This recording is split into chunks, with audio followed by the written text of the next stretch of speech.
welcome to the Instagram Stories Weekend Edition. I'm your host, Daniel Hill. The biggest news of the day continues to be the TikTok potential ban.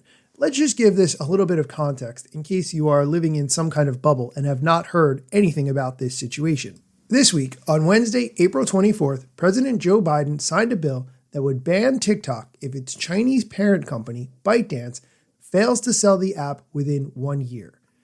Understanding that 1 year timeline, TikTok isn't going to vanish immediately, especially because ByteDance has vowed to fight the bill in court. A little bit more context. China is expected to block a sale of TikTok because the Chinese government would need to approve the transfer of the app's algorithms. If ByteDance does sell TikTok, it would likely be without the app's algorithms, which means that even if TikTok is not banned, there's a possibility that the app and the experience would be very different from what we've been accustomed to using. So this begs the question, how likely is it that ByteDance would sell TikTok? The Wall Street Journal reports that ByteDance says it will not sell TikTok in the United States. ByteDance said that reports that it is exploring selling TikTok, quote, are untrue, end quote. How this is going to all shake out remains to be seen, but if you did not hear the episode of this show that I recorded on Wednesday, I had a long audio clip of CEO of TikTok, Shou Chew, explaining the ban, what it means, how TikTok plans to address it, and so forth, so go back and listen to that clip. In reporting this story, I have tried to stay as neutral as possible and just report the facts. One more fact that I want to report on, which is very confusing to me, is that Joe Biden has a TikTok account. It's at Biden HQ. And this account, obviously it's not run by Joe Biden himself, but someone on his team continues to post content, which creates a very confusing message. The most recent post that I see as of recording this episode is from 16 hours ago. I do not understand why a leader would sign a bill banning an app in the United States but then have his team continue to post on that app. This is something I just can't seem to wrap my mind around.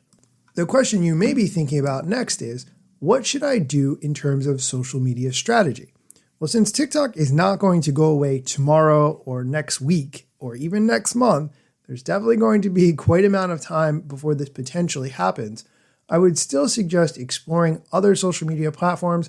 The content that you create on TikTok can instantly be posted to Instagram Reels, YouTube Shorts, Snapchat Spotlight, and plenty of other places. I recommend looking at a tool like repurpose.io to ensure that you post that content that you make everywhere.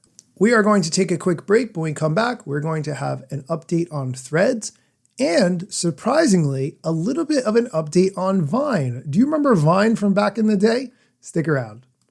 Oh, hey, welcome back. Do you remember Vine? Vine was a short-form video sharing app way back starting in 2012, and it was shut down eventually in 2017. Vine was interesting because it was all about 6-second videos and what kind of story or entertainment or comedy you could do within those 6 seconds. A lot of the people that we follow today on social media really blew up on Vine, and as a result of Vine shutting down, transitioned to other platforms. One of the challenges on Vine was that there really weren't any monetization options for creators, and they weren't really interested in building those out. Before its shutdown, Vine was purchased by Twitter, which bought it for a reported $30 million. The reason I'm talking about Vine is that the owner of Twitter, also known as X, Elon Musk, recently tweeted, "Bring back Vine," with a question mark. This is a very interesting idea to improve Twitter's user numbers. Elon Musk posted this tweet as part of a poll, asking if users want Vine to return. The overwhelming majority, 70%, voted yes, that they would want Vine to come back. In one respect, I think it may be too late for Vine to come back. I think we've missed that window of 6-second videos. But then again, nostalgia is a very powerful feeling, and all the long-form content that we work so hard to make could be maybe way more interesting if it was forced into 6-second increments. Interested to see what happens with this idea, and I will, of course, In other news, Adam Mosseri, head of Threads and also Instagram, posted on Threads, "Today on Threads, we're expanding hidden words, which were until now only applied to replies, so you can filter out unwanted content from feeds, search, profiles, and post replies on Threads. We're also testing ways to select who can quote you and the ability to mute notifications on your posts. I hope that these features give you more control over your experience on Threads and help keep it a place for positive conversation. Let me know what you think, especially if you're in the tests." Then he included a screenshot explaining how it works. Hidden words. These hidden words also apply to comments that you receive on Instagram. And then it says custom words. You won't see posts in feed containing these words, phrases, or emojis. These posts will be covered in search unless you choose to see them. And you have the option to turn those on or off, and you can manage the custom words and phrases. So, for instance, if there's a specific word that you see in conversation that is very offensive to you, you can turn it off, so this way you will never see conversations or replies with those words. There's a separate section on this settings screen for unwanted replies. Replies that may be offensive, misleading, or spam will be moved to a covered section that anyone can see, and you have the option to turn that off and on.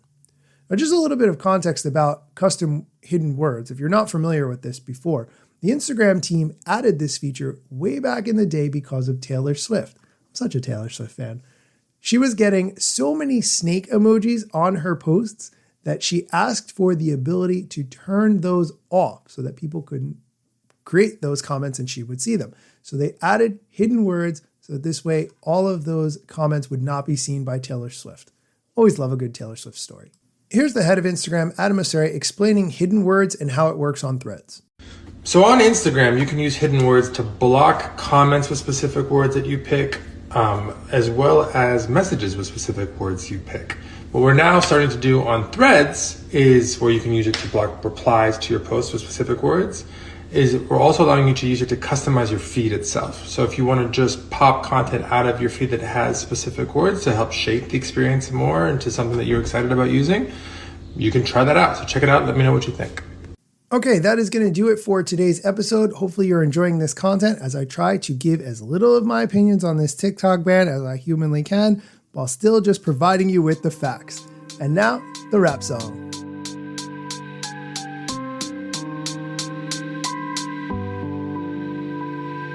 Let me tell you a couple things that you should know about me. A product manager but do not have a bachelor's degree, but actually that's factually a fraction of me. Another fraction's posting content irregular and irrationally. Still probably won't get a job at the Gram.